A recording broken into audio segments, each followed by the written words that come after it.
দুলারীর ছুলন যাত্রা নষ্ট করল অনুষা। মাঝরাতে ত্রাতা হয়ে হাজির দধ্যস্যার, আর দুলারীর জীবনে আবারও নেমে এলো নতুন সংকট। নিজের মেধা আর সরলতা দিয়ে সকলের মন জয় করলেও শত্রুদের ষড়যন্ত্র থেকে কিছুতেই রেহাই পাচ্ছে না সে। অনুষার দিদিমার চক্রান্তে এবার নষ্ট হতে চলেছে দুলারীর অনেক কষ্টের আর স্বাদের ছুলনযাত্রা। আমরা এমনটাই দেখতে পারব। বিস্তারিত জানতে ভিডিওটি দেখতে থাকুন। দুলারী বারবার তাকে টেক্কা দিচ্ছে।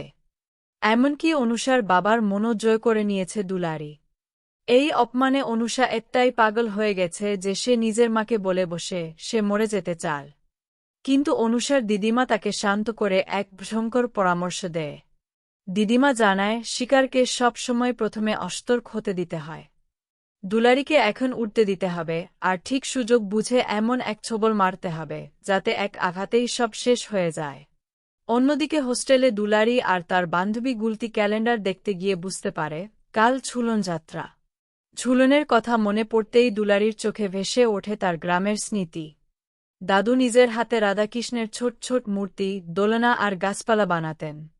কিভাবে তার মা নিজের হাতে বাতিল কাপড় আর জড়ি দিয়ে ভগবানের পোশাক তৈরি করতেন, সেই স্মৃতিও মনে পড়ে যায়। দুলারী চরম উৎসাহ নিয়ে সিদ্ধান্ত নেয় এই হোস্টেলেই সে তার বন্ধুদের নিয়ে ছুলনযাত্রা পালন করবে। একটু মুড ঘুরিয়ে দেখা যায় অনুষার কাছে তার এক বন্ধুর ফোন আসে। সে জানতে পারে হোস্টেলে দুলারী চাঁদা তুলে ছুলনযাত্রার আয়োজন করছে। এই কথা শুনে অনুষার মাথায় রক্ত উঠে যায়। সে দুলারীর এই উৎসবকে গেজো কাজকারবার বলে অপমান করে। সে সঙ্গে সঙ্গে তার বন্ধুকে নির্দেশ দেয় হোস্টেলের সবাইকে বারণ করে দিতে, যাতে কেউ দুলারীকে এক টাকাও চাঁদা না দেয় বা কোনো সাহায্য না করে। এই উৎসবকে যে কোনো মূল্যে বানচাল করতে অনুষা নিজেই রাতে হোস্টেলে গিয়ে তনুর রুমে থাকার সিদ্ধান্ত নেয়। অপরদিকে দুলারী আর গুলতি প্রবল উৎসাহে হোস্টেলের সবার কাছে চাঁদা চাইতে যায়, কিন্তু অনুষার নির্দেশে কেউ তাদের সাহায্য করে না। প্রত্যেক মেয়ে মুখের উপর বলে দেয় তার কাছে কোনো টাকা নেই। চাঁদা না পেয়ে গুলতি হতাশ হয়ে পড়লেও দুলারী হার মানার পাত্রী নেয়।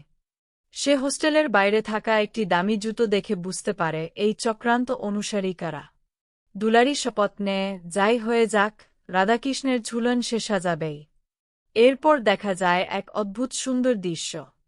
টাকা না থাকলেও দুলারী নিজের মায়ের শেখানো বিদ্যা কাজে লাগায়। বাতিল ওড়না, ইমিটেশনের ভানা গজনা আর কার্ডবোর্ড কেটে সে একাই রাধাকৃষ্ণের মণ্ডপ তৈরি করতে শুরু করে। তার এই একাগ্রতা দেখে হোস্টেলের আন্টিরা এবং অন্যান্য মেয়েরাও সাহায্য করতে এগিয়ে আসে। সবাই মিলে রাত জেগে এক অপূর্ব সুন্দর ঝুলন তৈরি করে। তবে থেমে থাকে না অনুষার শেতানি।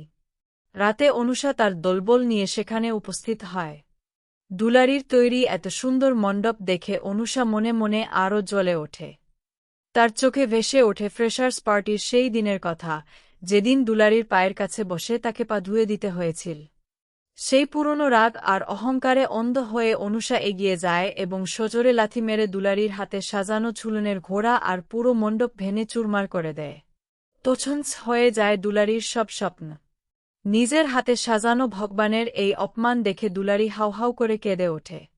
ঠিক তখনই গুলতি বুঝতে পারে দুলারীকে একা রেখে এই লড়াই জেতা সম্ভব নয়। তাদের এমন একজন রক্ষাকর্তা দরকার যে অনুষাকে কড়া জবাব দিতে পারবে। সে মাঝরাতেই ফোন করে দধ্যস্যারকে। দধ্যস্যার তখন গভীর ঘুমে আচ্ছন্ন। ফোন ধরতেই গুলতি কান্নামিশ্রিত গলায় তাকে জানায় দুলারীর সব শেষ হয়ে গেছে, সে খুব কাঁদছে। আর স্যারকে এক্ষুনি হোস্টেলে আসতে হবে। কোনো কিছু না ভেবেই দধ্যস্যার মাঝরাতে বাইক নিয়ে সোজা ছুটে আসেন হোস্টেলে। ভেঙে যাওয়া মণ্ডপ আর দুলারীর চোখের জল দেখে স্যারের চোখেও নেমে আসে চিন্তার ছাপ। তো বন্ধুরা, আপনারা তো এটাই চান দধ্যস্যার যেন এবার দুলারীর পাশে দাঁড়িয়ে এই ভাঙা ঝুলন আবার নতুন করে সাজিয়ে তোলেন এবং অহংকারী অনুষাকে তার এই চরম অন্যায়ের জন্য কড়া জবাব দেন।